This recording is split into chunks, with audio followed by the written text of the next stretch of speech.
I have fond childhood memories. J'ai de très bons souvenirs de mon enfance quand ma mère me lisait des histoires du livre de Mormon.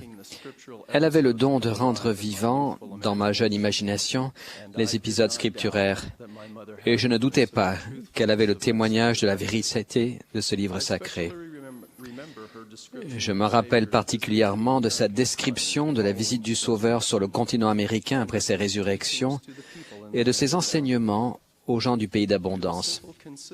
Par la constance simple de son exemple et de son témoignage, ma mère m'a éveillé aux premières flammes de la foi au Sauveur, et plus tard en son Église des derniers jours. J'ai su par moi-même que le livre de Mormon est un autre témoignage de Jésus-Christ et qui contient la plénitude de son évangile éternel. Aujourd'hui, je vais examiner avec vous un de mes événements préférés du livre de Mormon, l'apparition du Sauveur au Nouveau Monde, et discuter de son enseignement à la foule sur le pouvoir sanctificateur du Saint-Esprit. Je prie pour que vous et moi soyons guidés par l'Esprit.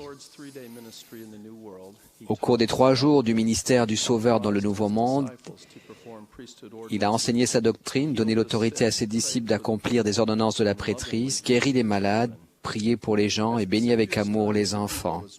Comme le séjour du Sauveur auprès des gens touchait à sa fin, il a résumé de manière succincte les principes fondamentaux de son évangile. Il a dit « Or voici le commandement. Repentez-vous toutes les extrémités de la terre et venez à moi, et soyez baptisés en mon nom, afin d'être sanctifiés par la réception du Saint-Esprit, afin de vous tenir sans tache devant moi au dernier jour. » Il est essentiel que nous comprenions et appliquions les principes de base indiqués par le Maître dans ce passage d'Écriture. Le premier est le repentir, à savoir tourner son cœur et sa volonté vers Dieu et délaisser le péché. En recherchant et recevant correctement le don spirituel de la foi au Rédempteur, nous nous tournons vers les mérites, la miséricorde et la grâce du Saint Messie, et nous nous en remettons à eux. Le repentir est le doux fruit qui vient de la foi au Sauveur et consiste à se tourner vers Dieu et à se détourner du péché. Le Seigneur ressuscité expliquait ensuite l'importance d'aller à lui. La foule réunie au temple a été invitée à proprement parler, à s'avancer un par un vers le Sauveur, pour sentir la marque des clous dans les mains et les pieds du Maître et mettre la main dans son côté. Toutes les personnes qui l'ont fait ont su avec certitude et ont témoigné que c'était lui, Jésus-Christ, qui était venu. Le Sauveur a également enseigné aux gens d'aller à lui par des alliances sacrées et leur a rappelé qu'ils étaient les enfants de l'Alliance.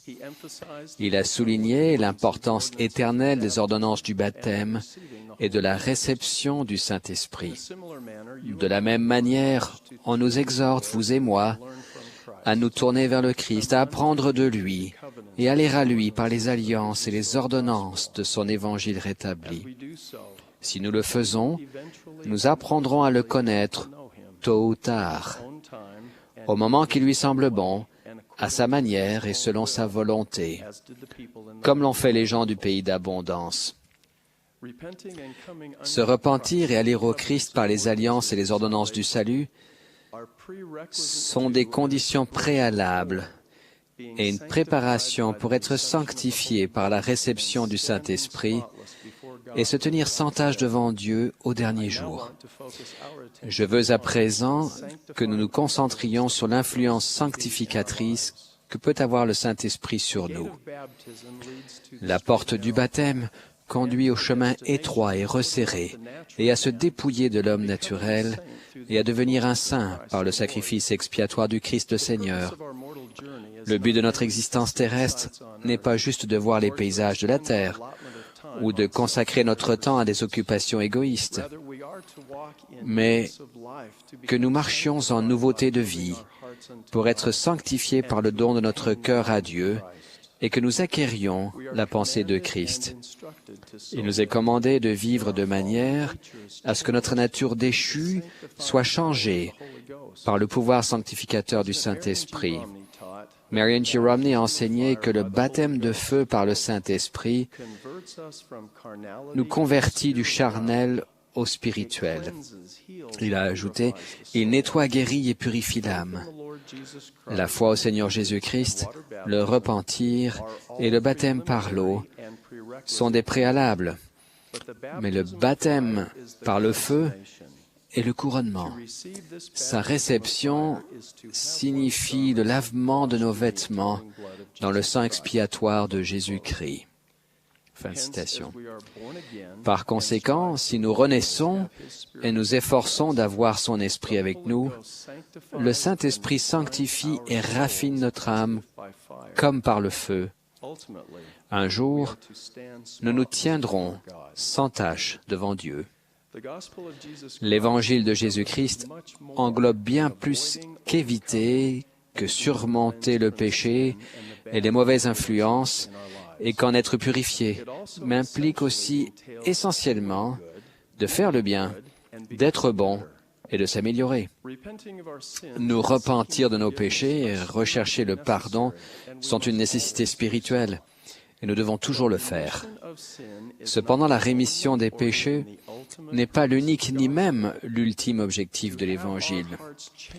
Connaître un changement de cœur sous l'effet du Saint-Esprit, de sorte que nous n'avons plus de disposition à faire le mal, mais à faire continuellement le bien, comme le peuple du roi Benjamin, est l'alliance que nous avons accepté de contracter.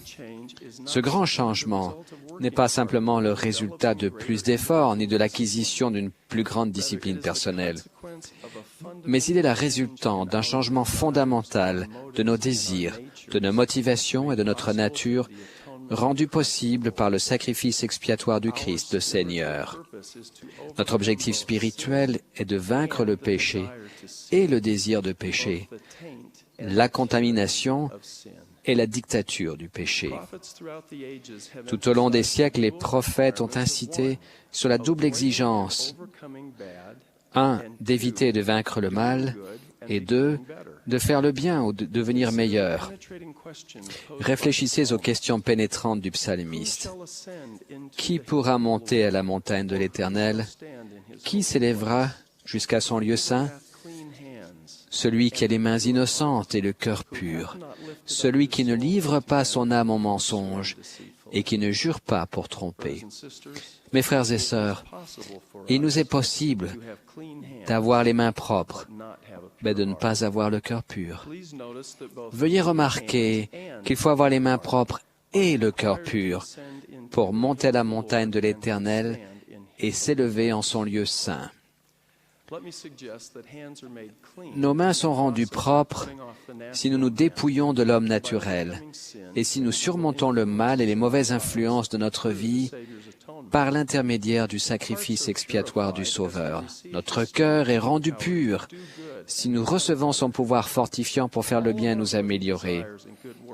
Tous nos désirs justes et nos bonnes œuvres, aussi nécessaires qu'elles soient, ne peuvent en aucun cas rendre nos mains propres et notre cœur pur.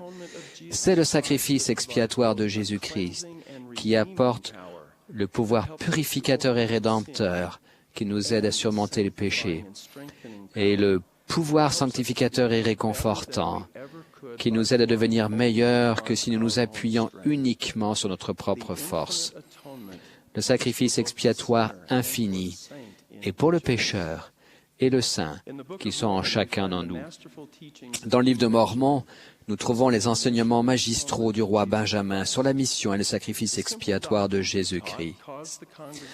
La doctrine simple qu'il enseignait a fait que la foule est tombée par terre, car la crainte du Seigneur était venue sur elle.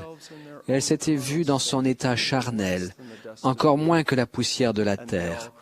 Elle s'était criée d'une seule voix, disant « Oh, sois miséricordieux et applique le sang expiatoire du Christ, afin que nous recevions le pardon de nos péchés et que notre cœur soit purifié. Car nous croyons en Jésus-Christ, le Fils de Dieu, qui a créé le ciel et la terre et toutes choses, qui descendra parmi les enfants des hommes. » Une fois encore, nous trouvons dans son verset la double bénédiction du pardon du péché, à savoir des mains propres, et celle de la transformation de notre nature, en d'autres mots, un cœur pur. À la fin de son enseignement, le roi Benjamin a répété l'importance de ces deux aspects fondamentaux du développement spirituel. Et maintenant, pour les choses que je vous ai dites, c'est-à-dire pour conserver de jour en jour le pardon de vos péchés, afin de marcher innocent devant Dieu, je voudrais que vous vous accordiez de vos biens aux pauvres. Nous devons avoir le désir sincère d'avoir les mains propres et le cœur pur, de conserver de jour en jour le pardon de nos péchés et marcher innocent devant Dieu. Avoir les mains propres ne suffira pas lorsque nous nous tiendrons devant celui qui est pur et qui, comme un agneau sans défaut et sans tache, a versé volontairement son sang précieux pour nous. Certaines personnes qui entendent ou lisent ce message vont croire que la progression spirituelle que je décris n'est pas à leur portée. Peut-être croyons-nous que ces vérités s'appliquent à d'autres, mais pas à nous.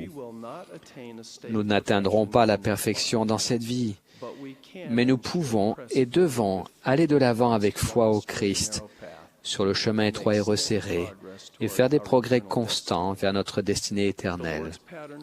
Le modèle du Seigneur de développement spirituel est ligne sur ligne, précepte sur précepte, un peu ici, un peu là. Le Seigneur attend de nous de petites améliorations spirituelles, régulières et progressives. Se préparer à marcher sans tâche devant Dieu est l'un des principaux objectifs de la condition mortelle et la quête de toute une vie. Cela ne vient pas de vifs sursauts spirituels sporadiques. Je témoigne que le Sauveur nous fortifiera et nous aidera à avoir une progression constante et mesurée. L'exemple dans le livre de Mormon de beaucoup, un nombre extrêmement grand, de membres de l'Église primitive qui étaient purs et sans tache devant Dieu, est pour moi une source d'encouragement et de réconfort. J'imagine qu'ils étaient des hommes et des femmes ordinaires, comme vous et moi. Ils ne pouvaient considérer le péché qu'avec aversion, et ils furent rendus purs et entrèrent dans le repos du Seigneur, leur Dieu.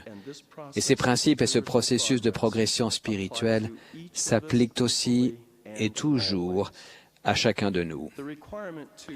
La nécessité de se dépouiller de l'homme naturel, de devenir un saint, d'éviter de surmonter le mal, de faire le bien, de devenir bon et d'avoir les mains propres et le cœur pur est un thème récurrent dans le livre de Mormon. En fait, l'invitation finale de Moroni à la fin du livre est le résumé de ce thème. Oui, venez au Christ et soyez rendus parfaits en lui, et refusez-vous toute impiété.